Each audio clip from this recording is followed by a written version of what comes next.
ഇന്നിവിടെ ഡിസ്കസ് ചെയ്യുന്ന topic human എവല്യൂഷനെ കുറിച്ചാണ്. ഇവിടെ വരാൻ ചാൻസ് ഉള്ള ഇമ്പോർട്ടൻറ്റ് 2 ക്വസ്റ്റ്യൻസ് ആണ് നമ്മളിപ്പോൾ പറയാൻ പോകുന്നത്. ഒന്ന്, who proposed the theory of human evolution? Who proposed the theory of human evolution? അതിൻ്റെ ഉത്തരം Charles Darwin. Charles Darwin proposed the theory of human evolution. അദ്ദേഹം അത് പബ്ലിഷ് ചെയ്തത് തൻ്റെ ഒറിജിൻ ഓഫ് സ്പീഷീസ് എന്ന് പറഞ്ഞ ബുക്കിലാണ് അദ്ദേഹം അത് പബ്ലിഷ് ചെയ്തത്. അത് പബ്ലിഷ് ചെയ്ത വർഷം 1859 വർഷത്തിലാണ് അത് പബ്ലിഷ് ചെയ്തത്. So the name of the book which he presented his theory of human evolution is on the origin of species. Again, on the origin of species. It is published in which year? 1859. Again, 1859. അടുത്ത question, stages of human evolution. ആദ്യത്തെ stage ആണ് primates, രണ്ടാമതായി hominoids, മൂന്നാമതായി hominids. Primates എന്നാൽ category of mammals ആണ്, അതായത് സസ്തനികളുടെ category. രണ്ടാമതായി hominoids നമുക്ക് കാണാം. ഹോമിനോയിഡ്സ് എന്നാൽ 4 കാലിൽ നടന്നവരാണ് ഹോമിനോയിഡ്സ്. ഹോമിനിഡ്സ് എന്നാൽ 2 കാലിൽ നടന്നവരും. ഈ ഹോമിനിഡ്സിനെ ഇനിയും 2ആയി ഡിവൈഡ് ചെയ്തിരിക്കുന്നു. ഒന്ന് ഓസ്ട്രലോപിത്തേക്കസും ഒന്ന് ഹോമോയും. ഹോമോയെ 3ആക്കി ഡിവൈഡ് ചെയ്തിരിക്കുന്നു. ഒന്ന് homo habilis, 2 homo erectus, 3 homo sapiens.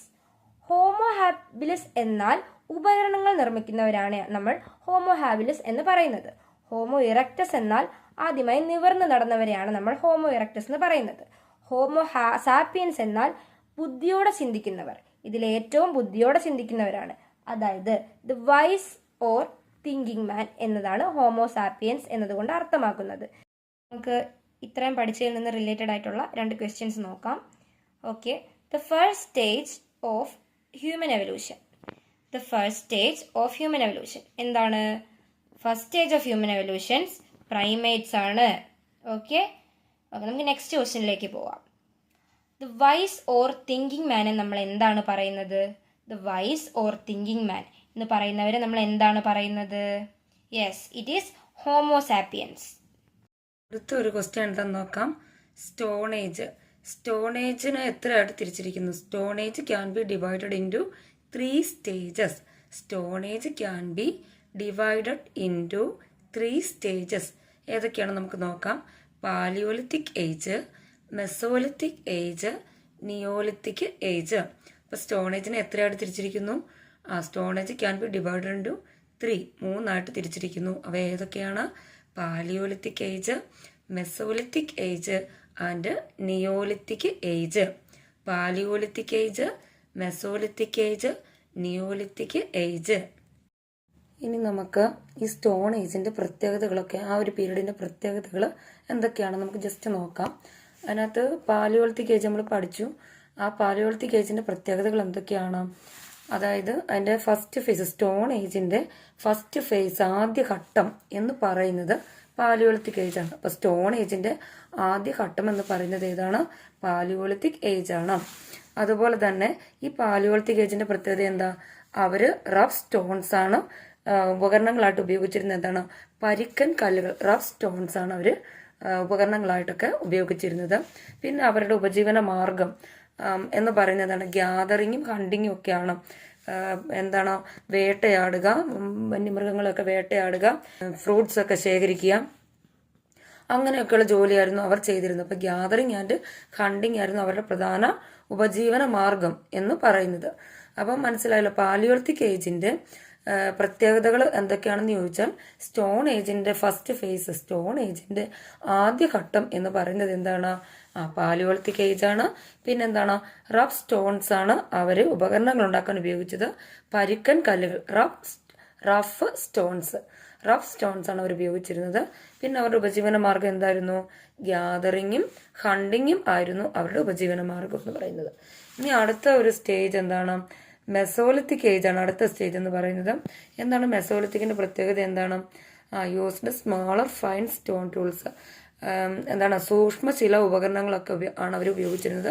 അതിന്റെ പിക്ചർ ഇവിടെ കൊടുത്തിട്ടുണ്ട്. ഇത്തരത്തിലുള്ള സൂക്ഷ്മശില ഉപകരണങ്ങളാണ് അവർ ഉപയോഗിച്ചിരുന്നത്. കാണാമല്ലോ ചിത്രത്തിൽ. അടുത്ത എന്താണ്? അവര് പിന്നെ ഭക്ഷ്യയോഗ്യം കഴിക്കാൻ പറ്റുന്ന തരത്തിലുള്ള ഗ്രാസ് പുല്ലിനങ്ങളൊക്കെ അവർ കഴിച്ചിരുന്നു. അതുപോലെ തന്നെ അവർ മത്സ്യമൊക്കെ ഭക്ഷണമാക്കിയിരുന്നു. അപ്പോൾ എന്തൊക്കെയാണ് അവർ ഭക്ഷണമാക്കിയിരുന്നത്? എഡിബിൾ ഗ്രാസസ്, ഭക്ഷ്യയോഗ്യമായിട്ടുള്ള പുല്ലുകളും അതുപോലെ തന്നെ ഫിഷ് ഒക്കെ അവർ ഭക്ഷണമാക്കിയിരുന്നു. അതൊക്കെയായിരുന്നു അവരുടെ ഫുഡ് എന്ന് പറയുന്നത്. പിന്നെ എന്താണ് അടുത്തത് കൊടുത്തിരിക്കുന്നത്? ആനിമൽ സ്കിന്നും ബാർക്ക് ഓഫ് ട്രീസും ഒക്കെയാണ് അവർ എന്തായിട്ട് ഉപയോഗിച്ചിരുന്നത്? വസ്ത്രങ്ങളായിട്ട് ഉപയോഗിച്ചിരുന്നത്. എന്താണ്? ആനിമൽസിന്റെ സ്കിന്നും അതുപോലെ തന്നെ മരത്തിന്റെ തൊലിയും ഇലകളും ഒക്കെ അവരെന്ത് ചെയ്തിരുന്നു? വസ്ത്രമായിട്ട് ഉപയോഗിച്ചിരുന്നു. ഇനി ഒന്നുകൂടെ നമ്മൾ പഠിച്ചു. എന്താണത്? നിയോളിത്തിക് ഏജ് ആണ് അല്ലേ? അപ്പം നിയോളിത്തിക് ഏജിന്റെ പ്രത്യേകതകൾ എന്തൊക്കെയാണ്? Used more refined and polished stone tools. അതായത് കൂടുതൽ പരിഷ്കരിക്കപ്പെട്ടതും കൂടുതൽ പോളിഷ് ചെയ്ത മിനുസപ്പെടുത്തിയതായിട്ടുള്ളൊക്കെയുള്ള ടൂൾസ് ഒക്കെയാണ് അവർ ഉപയോഗിച്ചിരുന്നത്. ഇനി മറ്റൊരു പ്രത്യേകത എന്താണ്? Agriculture started. അവർ കൃഷി ആരംഭിച്ചു. അപ്പം ആരാണ് കൃഷി ആരംഭിച്ചത്? നിയോളിത്തിക് ഏജ് ആയപ്പോഴത്തേക്ക് അവർ എന്ത് ചെയ്യാൻ തുടങ്ങി? കൃഷി ആരംഭിക്കാനായിട്ട് തുടങ്ങി. Agriculture started. ഇനി മറ്റൊന്ന് എന്താണ്? മറ്റൊരു പ്രത്യേകത നിയോളിത്തിക് ഏജിന്റെ പ്രത്യേകത എന്താണ്? ഇൻവെന്റഡ് വീല് ചക്രം കണ്ടുപിടിച്ചു. ആൻഡ് സ്റ്റാർട്ടഡ് മേക്കിംഗ് പോട്ടറി, മൺപാത്ര നിർമ്മാണവും അവർ ആരംഭിച്ചു. ഇപ്പൊ നിയോളിത്തിക്കിന്റെ എടുത്തു പറയുന്ന പ്രത്യേകതകൾ എന്തൊക്കെയാണ്?